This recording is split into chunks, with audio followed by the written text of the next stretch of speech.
Assalamualaikum warahmatullahi wabarakatuh. Bismillahirrahmanirrahim. Alhamdulillahi wa syukrulillah. Wala hawla wala quwwata illa billah. Seluruh keluarga besar Polda Jawa Timur, semoga panjenengan senantiasa disehatkan Allah, dimudahkan urusannya oleh Allah, dilampangkan rizkinya oleh Allah Subhanahu wa ta'ala. Kita ngaji dawuh-dawuhnya Kanjeng Nabi Muhammad sallallahu alaihi wasallam, halaman 17. Halaman 17.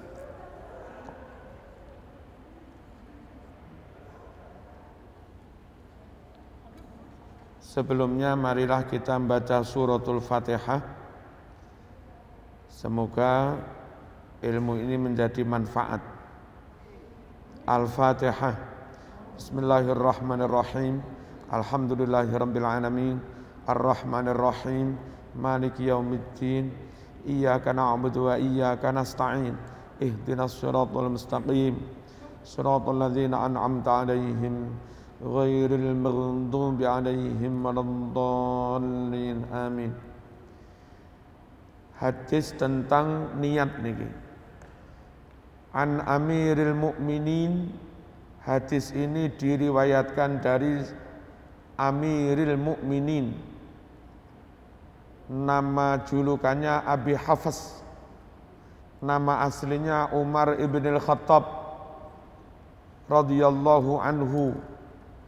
Yaqulu, si Umar berucap, sami'tu Rasulullah yaqul, aku mendengar Rasulullah sallallahu alaihi wasallam bersabda, innamal a'malu binniyat, sungguh semua amal itu bergantung niat. Dan memang itu benar. Nyun sewu, begitu sama nyetir mobil, sampai ke Lumajangkah atau tidak, ya bergantung niat. Kalau nggak ada niat ke Lumajang, nggak bakal nyampe ke Lumajang. Apapun bergantung niat. Wa innama likulli imri'in ma nawa, dan sungguh pahala yang diperoleh setiap orang ya sesuai dengan apa yang dia niatkan. Faman kanat hijratuhu ilallah wa rasulih fa hijratuhu ilallahi wa rasulih. Barang siapa benar-benar hijrah semata-mata karena Allah dan Rasulnya, maka amal baik hijrahnya itu benar-benar nyampe kepada Allah dan Rasulnya. Memang ending tujuan akhirnya untuk ridho Allah, akhirnya dapat juga. Dia ingin mendapat syafaat Rasulullah, akhirnya diperoleh juga.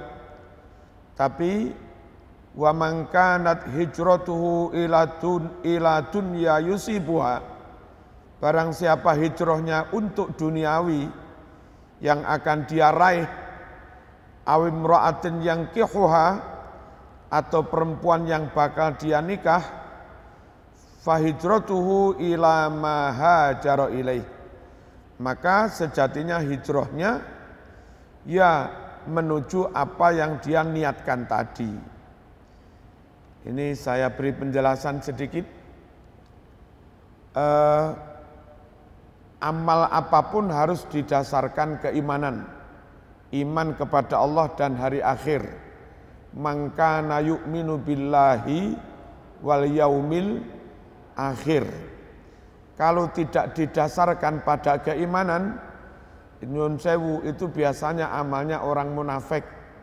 Hanya sekedar untuk pantes-pantes, sungkan konco, dan seterusnya. Amal yang asli itu amal yang benar-benar didasarkan pada iman. Nah, Nyun sewu, saya misalnya seneng mengimami masjid sana. Padahal masjid sebelah lebih dekat, itu butuh kehadiran saya juga. Saya harus ngimami. Orang lain nggak tahu apa motivasi saya kok suka ngimami sana. Kok malah nggak ngimami masjid yang dekat. Usut punya usut, lama-lama diketahui, ternyata salah satu jamaah di masjid sana itu ono rondo ayu.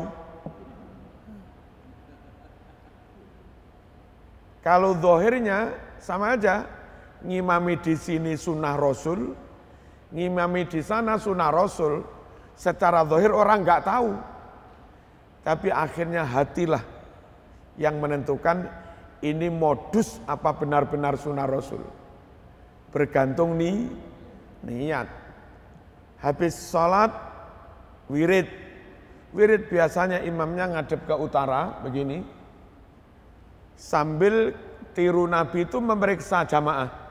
Nabi itu kalau berwirid ba'da sholat, sambil memeriksa jamaah. Astagfirullahaladzim. Kenapa Nabi periksa? Genap apa enggak sahabat anggotanya? Kalau enggak genap ditanya, ngapain fulan enggak ikut? Sakit Nabi. Oke, nanti setelah ini yang longgar, ayo nyambangi. Sholatnya itu hablum minallah, sambil begini-begini nyari yang sakit, nyambangi itu hablum minan nas. Full tulus ngimaminya karena Allah, meriksa jamaah juga karena Allah, nyambangi juga karena Allah. Itu Rasulullah. Kadang ada orang zahirnya tiru Nabi. Astagfirullahaladzim, astagfirullahaladzim.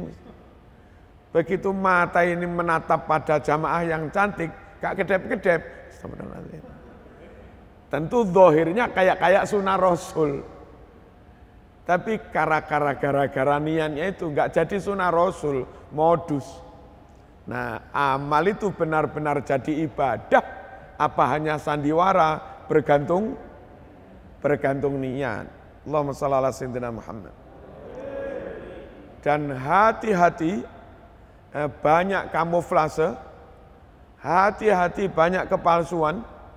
Kalau kita enggak hati-hati bisa jadi nyuwun sewu, merasa ibadah ternyata bukan, merasa beramal ternyata bukan, merasa jihad tabligh akbar ternyata politik.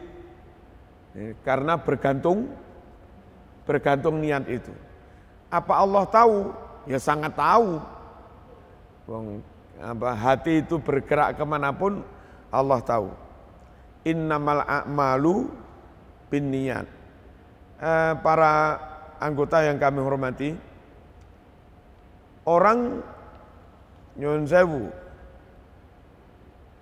rajin ikut pengajian sana, majelis sana ikut, majelis sana ikut, majelis sana ikut. Itu terus bisa istiqomah bertahun-tahunkah? Atau hanya musim-musiman, hanya dokser, usum-usuman, bergantung niat.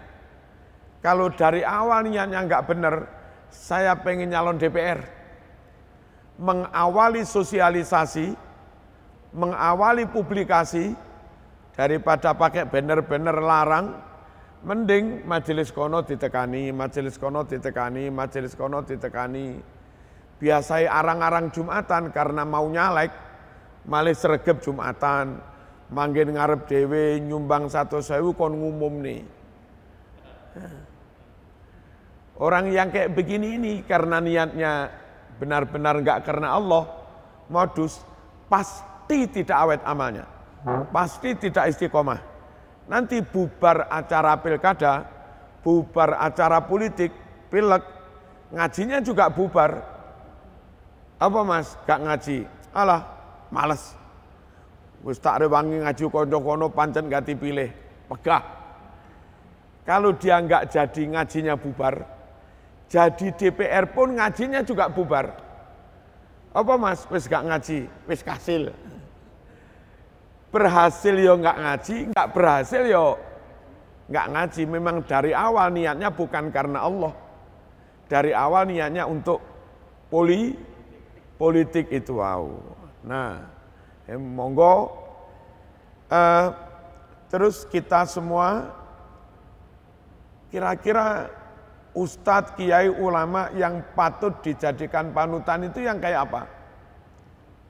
Nyun sewu, kalau menurut saya di samping kealimannya, itu dilihat keistiqomahannya.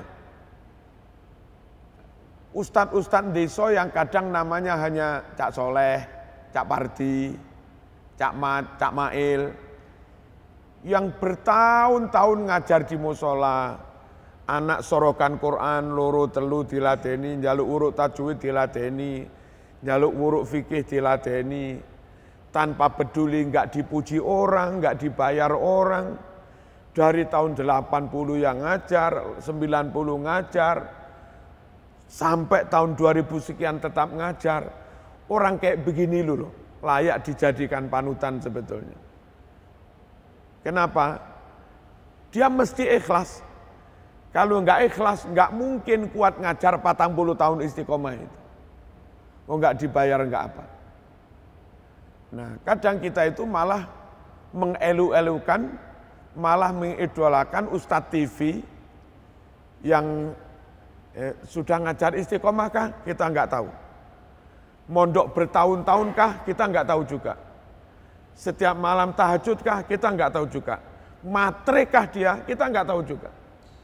Pokok tahunya kita tampil di TV berserban, berjubah, wah ngetop, gitu aja. Nah, kita sering ketipu dengan penampilan-penampilan seperti itu. Sementara ustadz, kita punya anak 4 misalnya. Anak 4 itu semua hatam Quran yang ngajar si Cak Di itu tadi. Cak Di yang begitu tulus ikhlas mengajar menyelamatkan anak kita 4-4-nya sampai ngerti Allah, sholatnya benar. Nggak pernah kita pedulikan. Diambung tangannya yang nggak tahu. Riyoyo yang nggak disowani. Sementara gara-gara penampilan saja, orang yang nggak pernah ngajar anak kita, orang yang nggak pernah mendidik kita, tahu-tahu langsung. Nah, penyakit kita sekarang itu gampang, wah, kiai kampung yang berjasa bertahun-tahun nggak direken, Pak Mudin yang berjasa bertahun-tahun nggak direken. Begitu ono majelis opo, terus orang datang dari Mesir, Yaman, Saudi, ya dihormati monggo lah. Tapi kalau itu yang nggak pernah berjasa ngajar anakmu, kau hormati sebegitu rupa. Cak Man, Cak Di yang sudah menghatamkan Quran anakmu, nggak pernah diparingi gula pisannya ratau. Kok cek ke baju teh gitu. Yang malah kadang-kadang menggiring opini, bagaimana masyarakat itu tidak meninggalkan ustadz-ustadz yang sudah berjasa itu. Nah, yang dijadikan idola panutan orang yang dohirnya top-top itu, padahal nggak pernah berjasa apa-apa. Kalau matur teng Malang, siapa sih yang kiai beneran, ulama beneran itu? Satu, dia memang bertahun-tahun ngelola diniyah, ngelola madrasah, ngelola pesantren, dibayar apa enggak jalan. Mentalnya jelas mental pejuang dia. Yang kedua, terbukti setelah bertahun-tahun ngajar, alumninya, muridnya itu barokah-barokah, manfaat-manfaat. Dan itu pertanda niatnya itu lillahi ta'ala. Muridnya soleh-soleh, muridnya baik-baik. Bahkan banyak muridnya yang sudah jadi ulama juga. Tidak mungkin orang itu enggak jadi ulama kalau muridnya saja jadi ulama. Yang ketiga, kalau mungkin kebetulan orang itu juga terbukti banyak ngarang kitab berbahasa Arab. Kalau orang itu nyatanya banyak ngarang kitab berbahasa Arab dan bermutu, santri alumninya alim-alim, bertahun-tahun mendidik santri tanpa bayaran, istiqomah. Orang seperti itu berjubah atau tidak, bersorban atau tidak, bergamis atau tidak, berjenggot atau tidak, sebetulnya itu loh yang namanya ulama beneran itu. Nah, kita model nyun sewu, model Jakartaan, kita nggak kenal itu kok tahu-tahu disebut ulama itu mondoknya kapan, kitab yang dikarang itu apa, sudah menghatamkan Bukhari berapa kali, sudah menghatamkan Sahih Muslim berapa kali, nggak tahu juga. Alumni yang dia didik siapa saja yang hafid Quran, alumni yang dia didik siapa saja yang alim-alim kitab, nggak ada juga.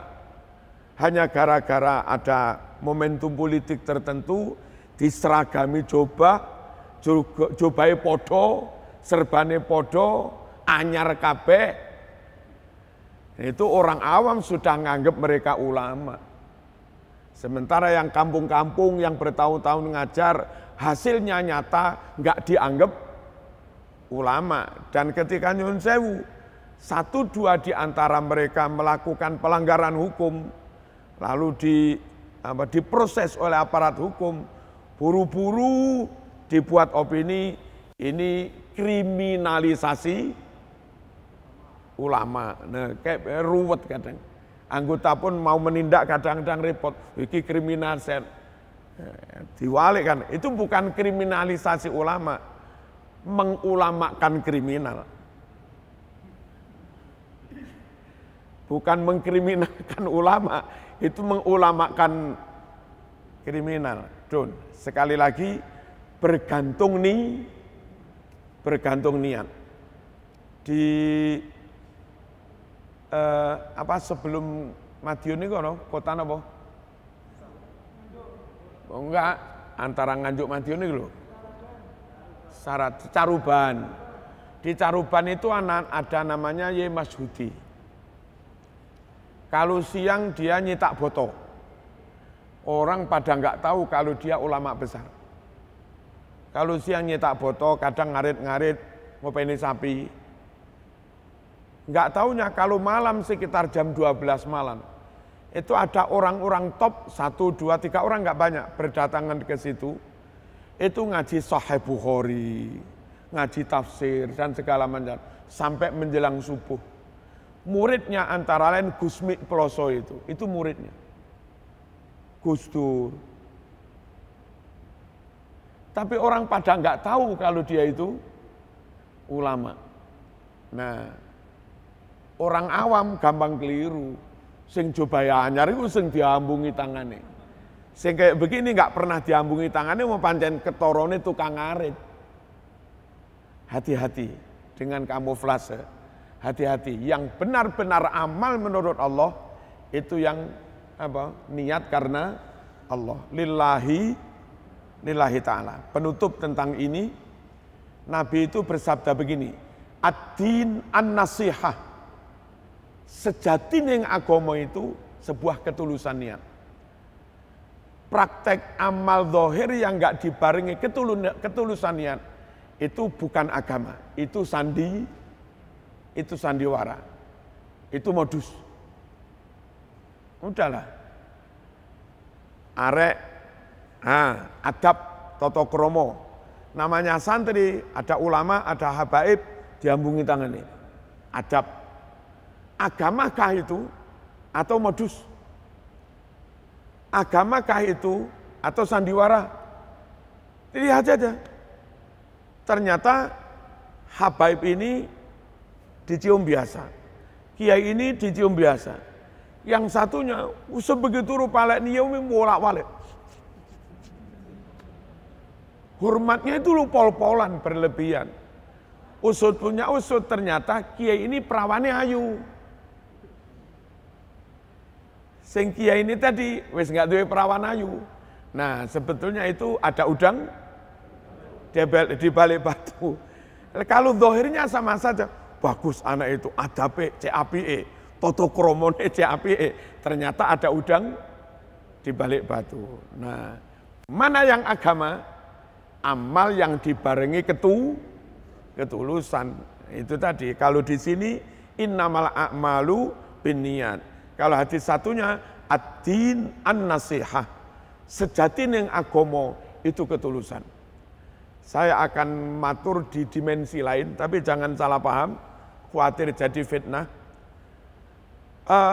Orang yang hatinya sudah peka sekali, radarnya itu mampu menangkap sinyal sekecil apapun dari Allah. Tahu dia, saya lebih baik melangkah ke kiri apa ke kanan. Kayak begitu namanya wali biasanya, peka banget ini sambung. Nah, jarang pedot dari Allah. Orang sekelas Gusmi, itu kadang misalnya dengar adzan pas dia di jalan. Kalau kita yang awam dengar adzan ya mampir masjid jamaah. Dan enggak salah, pahalanya 27. Tapi sekelas Gusmi, belum tentu belok ke masjid. Dan kita yang awam jangan keburu menyalahkan. Bisa-bisa ada sinyal masuk, Mas belok sana. Enggak taunya yang dibelok itu kadang bar, tempat bar itu. Kadang lokalisasi. Apa melakukan kesalahan? Enggak. Dapat sinyal-sinyal suruh menggok, ternyata di situ nyuwun sewu ini pernah terjadi.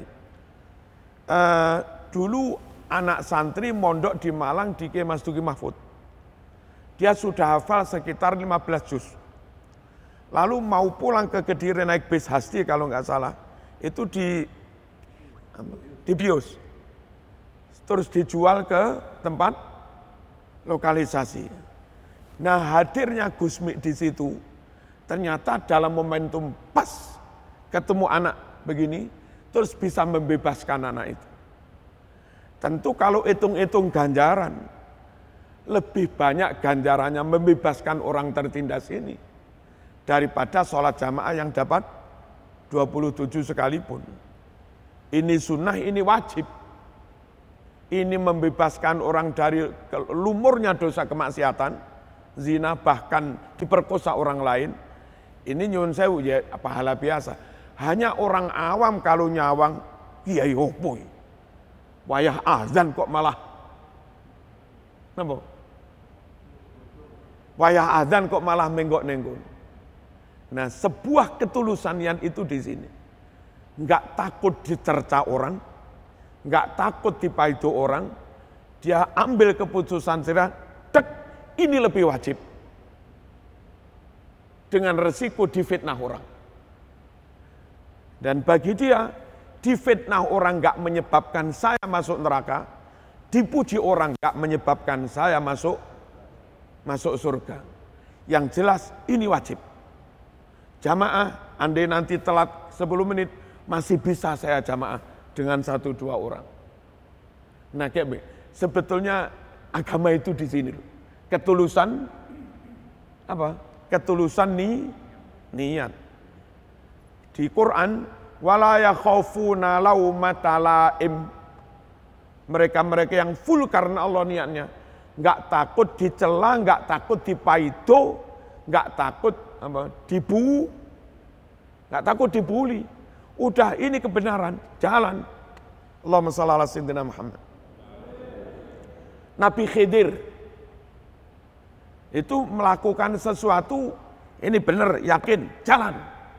Sekalipun dohirnya kontroversial. Cerita di surat Kahfi itu loh. Ya, nyuwun sewu, kapal dirusak. Nabi Musa nggak paham tanya, loh kapal kok dirusak gimana? Wis menengo ae lah, manuto. Kan gitu dong. Ternyata setelah itu diberi penjelasan. Ini soal tadi kapal tak rusak. Saya dapat berita dari Allah bahwa di tengah laut sana ada perompak. Ada perampok laut. Nah, si perampok itu hanya milih kapal yang baik-baik. Kalau kapalnya anyar baik-baik, diduga pemiliknya orang kaya. Itu aja yang dirampok. Sementara kapal sing cete rusak, wis rusak-rusak, rodok bolong-bolong apa, itu kapale wong melarat, nggak akan dirampok. Supaya penumpang ini selamat, kapalnya kapalnya dielek-elek, dirusak biar nggak dirampok. Ini melakukan sesuatu yang dohirnya kayak jelek, tapi baik. Penutup masalah diri saya. Saya dulu agak nakal, tapi sekarang mungkin wis ora patek nakal. Saya masih kecil sekitar SMP, itu kan beler di kongkon ngaji itu. Ngaji dinihnya sekitar jam 3 sore. Nah, mak saya itu cerdasnya luar biasa. ben gelem budal ngaji. Itu menjelang asar itu didhawuhi begini, Marzuki dalem jedenge dikuras. Mari ngono ditimbani, diiseni sampai bek.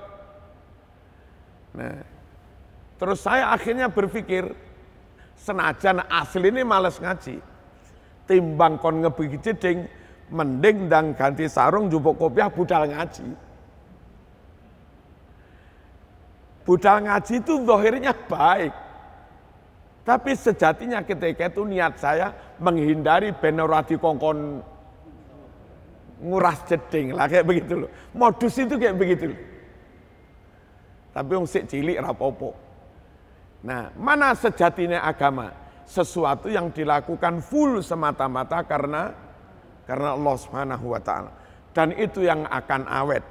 Biasanya kalau orang itu terus lillahi ta'ala karena Allah, meskipun gak dipuji orang, ibarat jadi anggota gak mundak-mundak pangkat, ya gitu aja.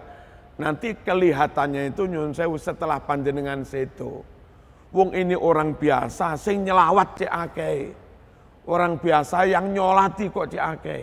Kelihatan di situ. Kelihatan lagi nyun sewu di anak-anaknya. Anak-anaknya ada yang hafid Quran. Anak-anaknya ada yang alim, anak-anak yang di kepolisian kebetulan juga karirnya lancar. Itu keramat yang muncul di anak dari ketulusan orang tuanya.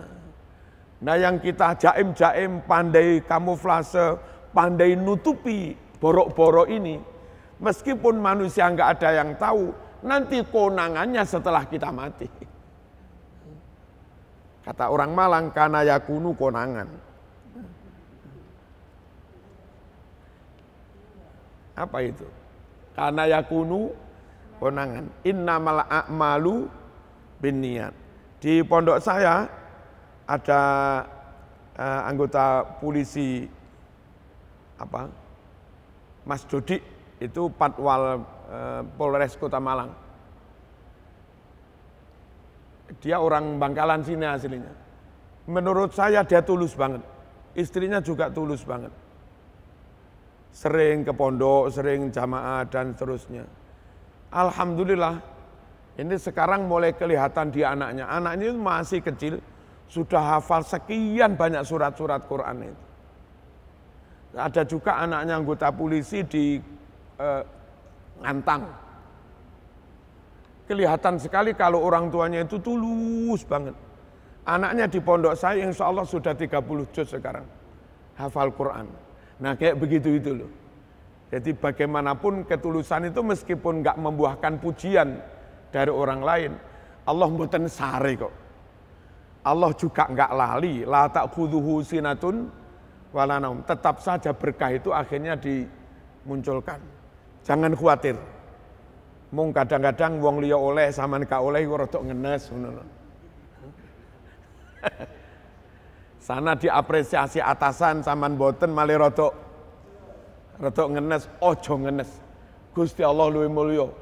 Apresiasi dari Allah lebih berharga daripada apresiasi dari manusia. Sing penting enggak menyalahi, kerja sudah kita lakukan sebaik-baiknya, setulus-tulusnya, seamanah mungkin.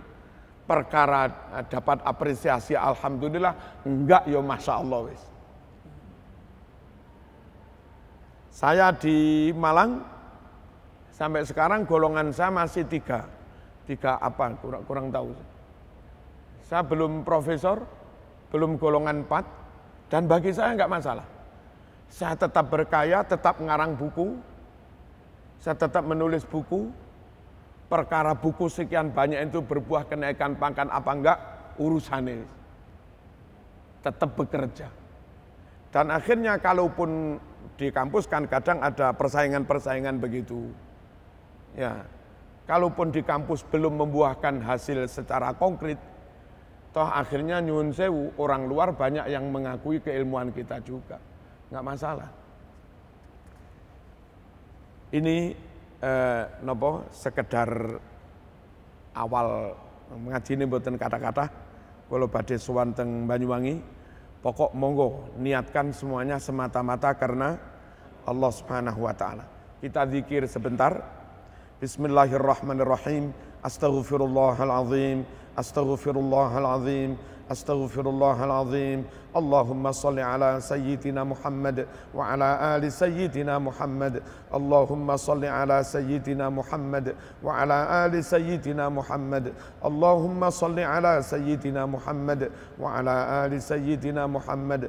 Hasbunallah wa ni'mal wakil, ni'mal maula wa ni'mal nasir. Hasbunallah wa ni'mal wakil, ni'mal maula wa ni'mal nasir. Hasbunallah wa ni'mal wakil, ni'mal maula wa ni'mal nasir. La hawla wa la quwwata illa billahil aliyyil azim. La hawla wa la quwwata illa billahil aliyyil azim. La hawla wa la quwwata illa billahil aliyyil azim. Subhanallah wa bihamdihi, subhanallahil azim. Subhanallah wa bihamdihi, subhanallahil azim. Subhanallah wa bihamdihi, subhanallahil azim. Subhanallah walhamdulillah wa la ilaha illallah wallahu akbar. Subhanallah walhamdulillah wa la ilaha illallah wallahu akbar. Subhanallah walhamdulillah wa la ilaha illallah wallahu akbar. La ilaha illa anta subhanaka inni kuntu minadh dhalimin. La ilaha illa anta subhanaka inni kuntu minadh dhalimin. La ilaha illa anta subhanaka inni kuntu minadh dhalimin. Ya hayyu ya qayyum birahmatika astaghis.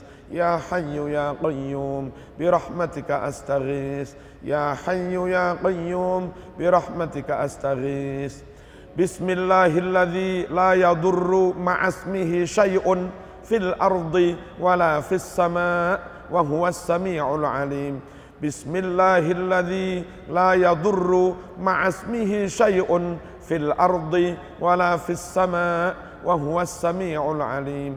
Bismillahilladzi la yadurru ma'asmihi syai'un fil ardi wala fis sama' wa huwas sami'ul alim. Raditu billahi rabba wa bil islami tina wa bi Muhammadin nabiyyan wa rasula. Raditu billahi rabba wa bil islami tina wa bi Muhammadin nabiyyan wa rasula. Raditu billahi rabba wa bil islami tina wa bi Muhammadin nabiyyan wa rasula. Para jamaah, yang kita baca itu semua sunnah Rasul. Yang raditu itu riwayatnya Abu Dawud sahih. Yang bismillahirrahmanirrahim la yadurru itu riwayat Tirmidzi juga sahih. Yang la haula itu riwayat Bukhari sahih. Yang subhanallah wa bihamdihi subhanallahil azim itu riwayat Bukhari juga sahih. Yang subhanallah walhamdulillah itu riwayat Muslim juga sahih. Yang hasbunallah wa ni'mal wakil itu Bukhari juga sahih. Dan bacaan istighfar enggak usah didalili, wis kakean dalil. Nah, kami lebih suka kalau zikir-zikir, membaca zikir yang ada hadisnya sahih, biar tidak terjadi kontroversi. Sehingga umat Islam apapun organisasi dan golongannya mau mengamalkan karena memang berdasar hadis yang sahih. Saya kira demikian. Subhanakallahumma wa bihamdika asyhadu an la ilaha illa anta astaghfiruka wa atubu ilaik. Wassalamualaikum warahmatullahi wabarakatuh.